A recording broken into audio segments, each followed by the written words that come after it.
আসসালামু আলাইকুম। Passport related আরেকটি ইনফরমেটিভ ভিডিওতে আপনাদেরকে স্বাগতম। আমি কিছুদিন আগে একটা ভিডিও তৈরি করেছিলাম যে পাসপোর্ট করতে আসলে কী কী কাগজপত্র লাগে।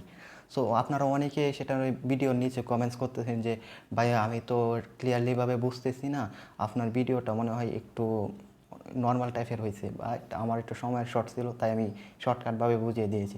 সো আজকে আমি লেন্দিভাবে আপনাদেরকে সকল কিছু বুঝিয়ে দেব যে সেটা কী কী কাগজপত্র লাগে, এবং আমি আজকে নোট করে রেখেছি যে কী কী কাগজপত্র লাগে, এবং আমি যখন নিজে পাসপোর্ট করেছি তখন আমার কী কাগজপত্র আমি সাবমিট করেছি সেটা আজকে বিস্তারিত আলোচনা হবে। So let's start. প্রথমে আসি, 1 নম্বরে আপনার জাতীয় পরিচয়পত্র বা এনআইডি লাগবে, এবং দ্বিতীয়ত হচ্ছে যে আপনার বয়স যদি 18 বছর হয় এবং 20 বছরের কম হয়, মানে 19 বছর 11 মাস 29 দিন, তারপরেও আপনি জন্ম নিবন্ধন কিংবা এনআইডি যে কোনো একটি দিয়ে তৈরি করতে পারেন। আপনাদের যাদের এনআইডি কার্ডের সমস্যা তারা জন্ম নিবন্ধন দিয়ে তৈরি করতে পারেন, তাহলে কোনো সমস্যা হবে না যদি আপনার বয়স 20 বছরের কম হয় এবং 18 বছরের বেশি হয়।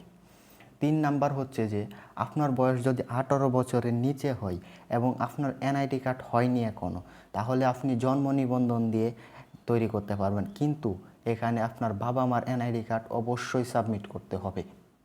4 নাম্বার হচ্ছে আপনি যদি কোনো সরকারি কর্মকর্তা হয়ে থাকেন তাহলে আপনাকে অবশ্যই জিও বা এনওসি সাবমিট করতে হবে, এবং সাথে হচ্ছে যে চারিত্রিক সনদ, এটা সাবমিট করতে হবে। এটা পার্সন টু পার্সন বেরি করে, কে কোথায় থাকে, কেউ গ্রামে থাকে কেউ শহরে থাকে।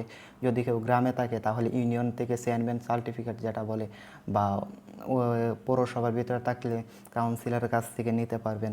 তারপরে হচ্ছে যে আপনারা অনেকে বলেন যে কারেন্টের বিলের কাগজপত্রকে দিতে হবে কি না, সেটা আসলে এখন দেওয়া লাগে না। তারপরে হচ্ছে যে আমার কাগজকে কোনো সত্যায়িত করতে হবে না, আপনার কাগজ কোনো সত্যায়িত করতে হবে না।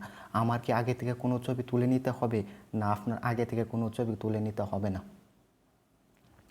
এবং আপনারা যারা বলেন যে আমার তো পার্মানেন্ট অ্যাড্রেস এক জায়গায় এবং প্রেজেন্ট অ্যাড্রেস আরেক জায়গায়, কিন্তু আমি চাকরি সূত্রে হয়তো বিভিন্ন জায়গায় আসি, আমি সেখানেই আমার পাসপোর্টটা করতে চাইতেছি, তখন কি আমি পাসপোর্ট করতে পারবো কি না? অবশ্যই আপনি করতে পারবেন। আপনি পাসপোর্ট করতে পারবেন, এবং আপনার পুলিশ ভেরিফিকেশন হবে 2 জায়গায়, পার্মানেন্ট অ্যাড্রেস এবং প্রেজেন্ট অ্যাড্রেস 2 জায়গায় পুলিশ ভেরিফিকেশন হবে। সো আপনাদের যদি বাড়িতে আসাই লাগে তাহলে আপনারা প্রেজেন্ট অ্যাড্রেসেই পাসপোর্টটা করা আমার জন্য মনে হয় খুবই একটা হেল্পফুল হবে।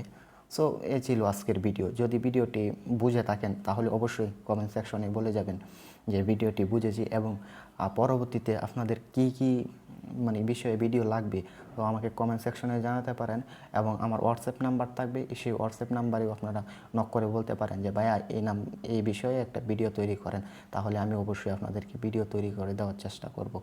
তো এতদিন আমার পরীক্ষা ছিল, মেসে থাকি, তো তাই মানে একটু বিজি ছিলাম, তাই ভিডিও দিতে পারি নাই, দুঃখিত। সো এখন থেকে নিয়মিত ভিডিও দিব। ধন্যবাদ সবাইকে।